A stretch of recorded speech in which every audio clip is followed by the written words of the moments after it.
मतदाता सूची में हेराफेरी और चुनावी धोखाधड़ी का आरोप लगाते हुए हिमाचल कांग्रेस की ओर से वीरवार को बारिश होने के बावजूद शिमला सहित जिला मुख्यालय पर वोट चोर गद्दी छोड़ अभियान के तहत कैंडल मार्च निकाला गया। इसी कड़ी में धर्मशाला में ब्लॉक कांग्रेस कमेटी की ओर से शाम को करीब 6:30 बजे कचहरी अड्डा स्थित डीसी ऑफिस के मुख्य गेट से कैंडल मार्च का आयोजन किया गया। कांग्रेस का कहना है कि कांग्रेस देश भर में 22 अगस्त से 7 सितंबर तक वोट चोर गद्दी छोड़ के नारे के साथ रैलियां निकालेंगी और 15 सितंबर से 15 अक्टूबर तक हस्ताक्षर अभियान भी चलाया जाएगा। देखें ये रिपोर्ट। राहुल गांधी तुम्हारे पढ़ो, हम तुम्हारे साथ हैं। वोट चोर, वोट चोर, संघर्ष करो, हम तुम्हारे साथ हैं। राहुल गांधी तुम संघर्ष करो, हम तुम्हारे साथ हैं।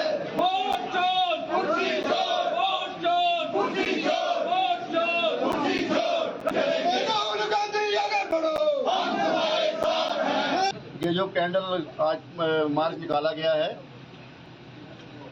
वो दिल्ली में राहुल गांधी जी ने ये कार्यक्रम रखा था।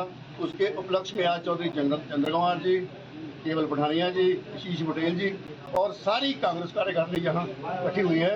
अब मैं गुजारिश करूंगा केवल भाई जी से कि वो अपने विचार रखें। आज जो पार्लियामेंट के अंदर और खासकर जो बार बार कांग्रेस पार्टी कहती रही है, कांग्रेस कार्य समिति का पिछले कल प्रस्ताव पारित हुआ था कि ये जो खासकर वोटर लिस्ट को लेकर इलेक्शन कमीशन जो है हेरा फेरी कर रहा है और राहुल गांधी जिस बात को कहते थे बार बार, उन्होंने कोरोना के बारे में कहा, उन्होंने नोटबंदी के बारे में कहा, अब 140 करोड़ की जनता के अंदर उन्होंने ये बड़ा प्रैक्टिकल तरीके से एक्सपोज किया कि किस तरीके से वोट चोरी से जो है नरेंद्र मोदी देश का प्रधानमंत्री बना है।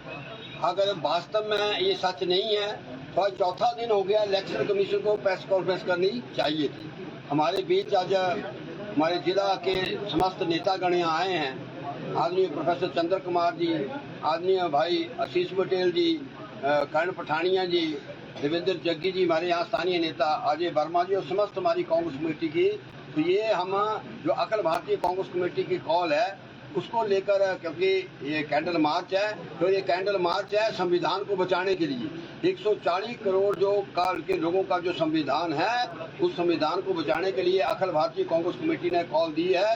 और हिमाचल प्रदेश में जहां माननीय मुख्यमंत्री ठाकुर सुखविंदर सिंह सुक्खू जी ने कल भी कहा है, आज आपके शाम के संदेश में भी कहा है कि ये इस लोकतंत्र को बचाने के लिए माननीय मुख्यमंत्री ठाकुर सुखविंदर सिंह सुक्खू के नेतृत्व में कांग्रेस पार्टी को राहुल गांधी जो कदम उठाया है, हम अंतिम पड़ाव तक माननीय मुख्यमंत्री महोदय का सपना इसको लेकर जाएंगे।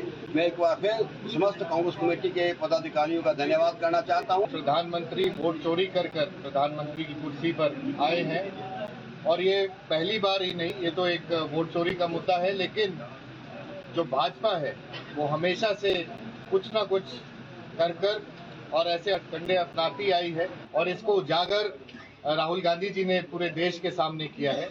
आज स्वतंत्रता दिवस के पूर्ण संध्या पर हम यहाँ पर सब इकट्ठे होकर लोकतंत्र की हत्या ना हो उसके लिए हम यहाँ पर आए हैं।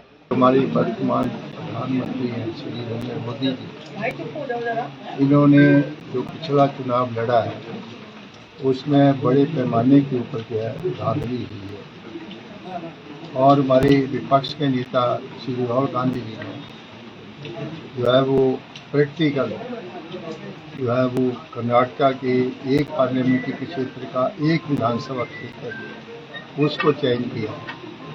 आपको पता है कि जब कोई भी चुनाव होता है तो जो हमारी असेंबलीज होती हैं उसका हमें जो है वो पैसे जमा करा सके, हमें 3 सेट जो है वो हमारे वोटर्स के हमें दिए जाते और उनके साथ फोटोग्राफी लगे होते हैं और हम सभी पोलिंग बूथों के ऊपर ये जो हमें अपने चुनाव क्षेत्र का जो या हमारी जो इलेक्शन कमीशन से जो हमें वोटर लिस्ट मिलती है उसको लेकर के हम गांव में जाकर के लोगों को प्रेरित करते हैं कि वो अपना वोट दें। और ये बड़ी अजीब बात है कि उस वोटर लिस्ट को जब उसका मिलान किया गया और एक घर में जाकर सर्वे किया गया तो एक ही घर से 80 वोट जो है वो पाए गए, जहाँ से वो वोट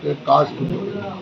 तो उस मालिक को पूछा गया कि ये 80 लोग आपके घर में रहते थे?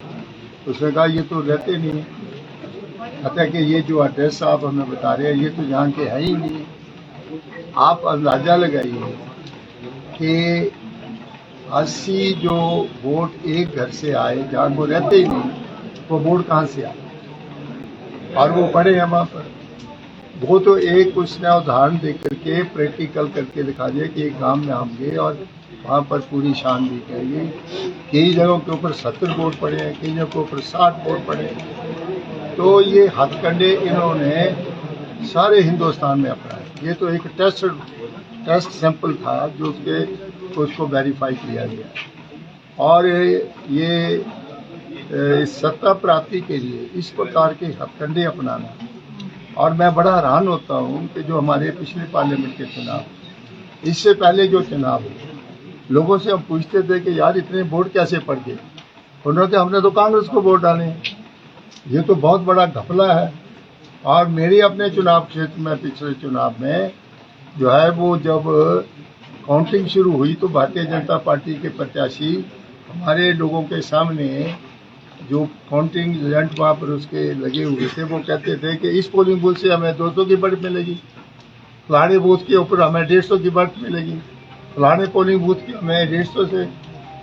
तो इसका मतलब है कि ये वोट चोरी करते हैं और 10-10, 15-15 जो हमारे पोलिंग बूथ होते हैं उनमें जा करके इधर उधर के वोट डलवा करके जो है उसको जो खाना पूर्ति करके जो है वो अपने जो है वो जब वो जीत जाते हैं तो वो कहते हैं कि देखो हमें तो लोगों का बड़ा विश्वास था।